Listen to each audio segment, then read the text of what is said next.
What's going on, Vault Dwellers? Draco Invictus here with a Fallout 76 video, and today I just want to talk about my thoughts on the beta, Fallout 76 in general, and where I kind of picture the game going in 6 months or maybe even a year. Let's get to it.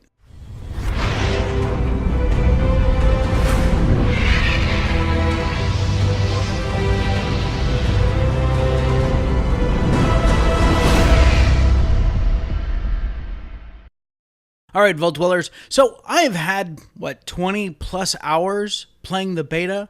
There was only, I think, one day that I missed, and then a couple hours of another day. I pretty much caught all of the beta time that was available for the Xbox One.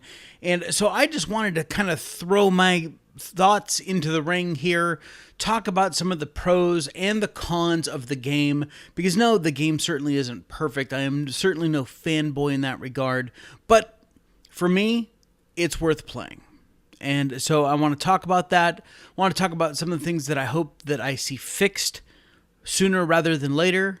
And just talk about my experiences with the beta. You know, as we approach the release of the game here in just a couple days, you know, I've been reflecting and I've been making a bunch of videos about different aspects that I've kind of played around with. There's certainly so much more to the game that I am really wanting to get into, and we will get to that in good time. So, where do I start? Let's start with some of the problems that I've seen. Obviously, there's graphical glitches, and if any of you follow me anywhere, you'll know that I'm still having problems with radios, and come to find out that the radio audio dial in the settings is for your Pip-Boy radio, not for radios in the world. That is some stupid crap right there. Bethesda, please, please, please fix the radios. Add another audio dial so that I can turn down the radios in the world, or set them all to off by default, so that when me and fellow streamers and YouTubers are making videos, we don't have to panic and run around looking for a stupid radio. We can actually just play the game. How about that for a change? So that's one big beef that I have with this game, and that carries over from Fallout 4. For God's sakes, I had to make a mod to turn all the radios off. So I don't want to have to make a mod for 76. I can't even mod yet for 76. Probably won't for quite some time. So that's one big beef that I have. Graphical issues, that's what betas are for.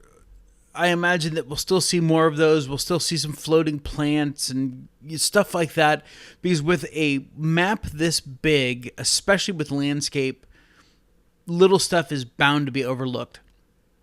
Hell, I know that I've made mods for settlement locations where I changed the topography and I still missed a bush or something like that, and it's floating, so I have to go back and fix that. Now imagine trying to do that on a global scale on a map that is 4 times larger than Fallout 4.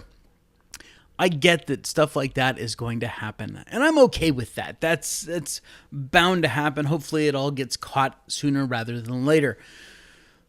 Some of the other issues that I had, I know people have had some issues with, shooting and bullets not registering. I know that the loud gunshot thing, well, that's been heard. You know, Bethesda's looking at fixing that. So there's certainly lots of little things like that. Let's talk about the stash, shall we? The stash is a very cool thing in the fact that it is tied to all these other boxes. The problem with the stash, there's a couple problems with the stash, actually. The first problem that I have with the stash is that it only has a 400 pound kilo, whatever it is, 400 weight limit. And that could be kind of frustrating. Now, they said that as you get later in the game, things will get easier. So I'm wondering if there isn't something that happens later in the game that would allow you to alleviate some of your stash, maybe setting up like vendor stalls or a robot vendor or something like that that would help us keep our inventory clear. The other problem that I have is that you give me all these different chests and boxes and crates that I can decorate with. Well, not that I can actually decorate with. I think I finally unlocked a footlocker. But that footlocker is tied to a stash. It's tied to the stash box. So it's just for show. I mean, yeah, I could open it up and there's stuff inside it, sure, but it doesn't change the weight limit. It doesn't change any aspects of the stash system. Now, what I do like about the stash is that they are all over the place. Every red rocket for sure has a stash box in it. There may not be a workbench there, but every red rocket has a stash box. And that's good to know. Hey, there's a red rocket right down the street. I don't need to worry about fast traveling. I can just run down the street and drop my stuff there. Even though fast traveling to your base or to your camp doesn't cost you any caps, getting back to where you were will. So unless you leave a friend there so you can fast travel for free, you'll definitely have to pay some caps for that. So, but I do like that there are stashes throughout the world, not just at my base, so that I can drop my stuff off without having to jump halfway back across the map. So some of the other things that I wanted to talk about, the build system. Okay. I figured in long conversations with many of you, we knew that the build system was not going to be as nearly robust as the build system from Fallout 4. And I'm not sure that it was a fair comparison to expect that in 76. Knowing that it's going to be a server-based, online-only game, and it's probably why the stash limit they had it set at 400, because if you think of the millions of players across all platforms that are going to be diving into these servers, the camps can't be huge. Okay, you can't build the monoliths that we build in Fallout 4 in Fallout 76. The servers could not handle that much data. As well as why the stash limit is the way that it is. If you think about 400 pounds worth of stuff, how many different items could that potentially be for each character? Because your characters don't share stash boxes. So if you create 3 different characters, they each get a 400 weight stash box to fill up. And spread that out over millions of players across all the platforms.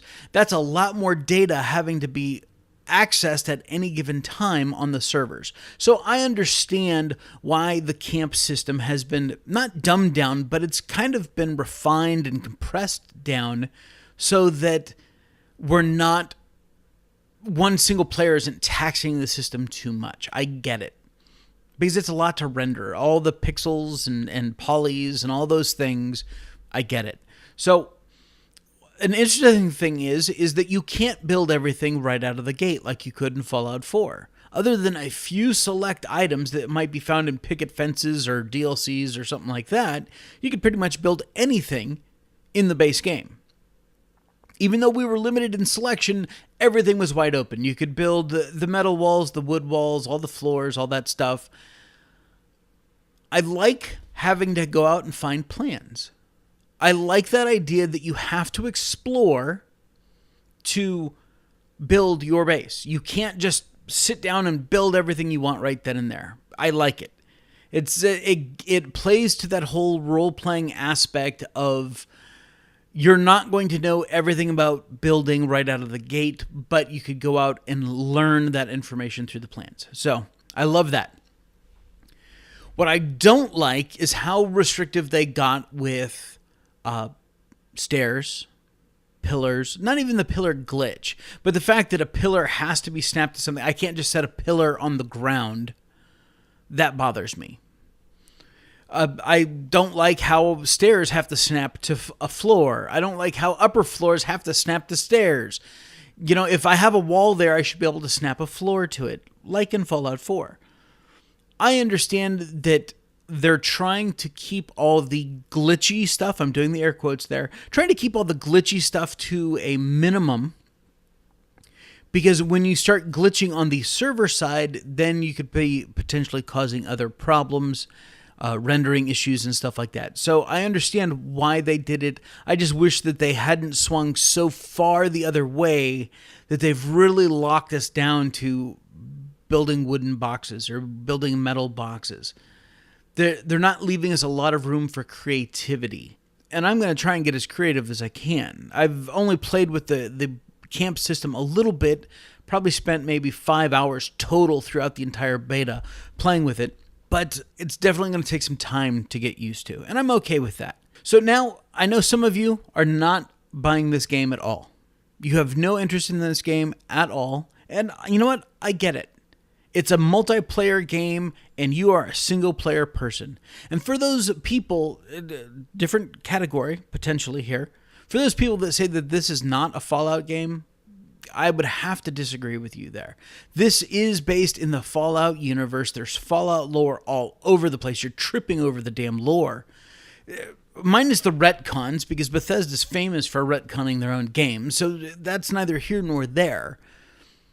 I've played a significant amount of time solo. No, not even teamed up, much less running together. Out in the world solo, and it feels like a Fallout game.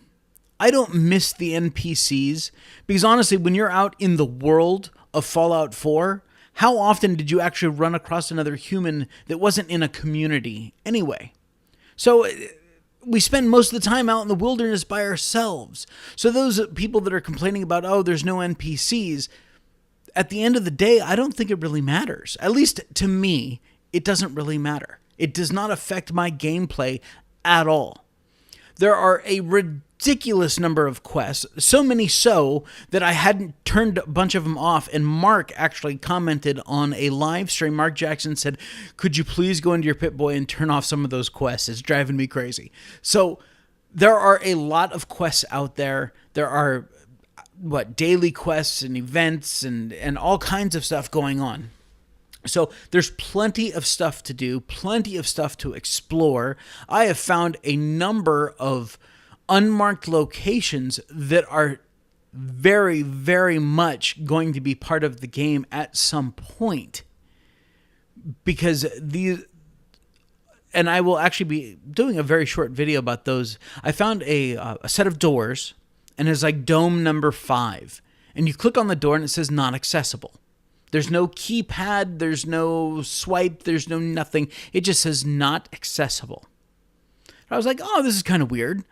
And then I was wandering through the wilderness some more, and I came across dome number 7, and then dome number 8. And they were all kind of in the same area. And I thought, what the hell are these? What kind of content are we going to find in those? They weren't vaults. They were just sets of metal doors that you couldn't get into, and if you climbed up onto the top of them, they were a perfect dome covered in grass and weeds and stuff like that, but there was a very distinctive dome there.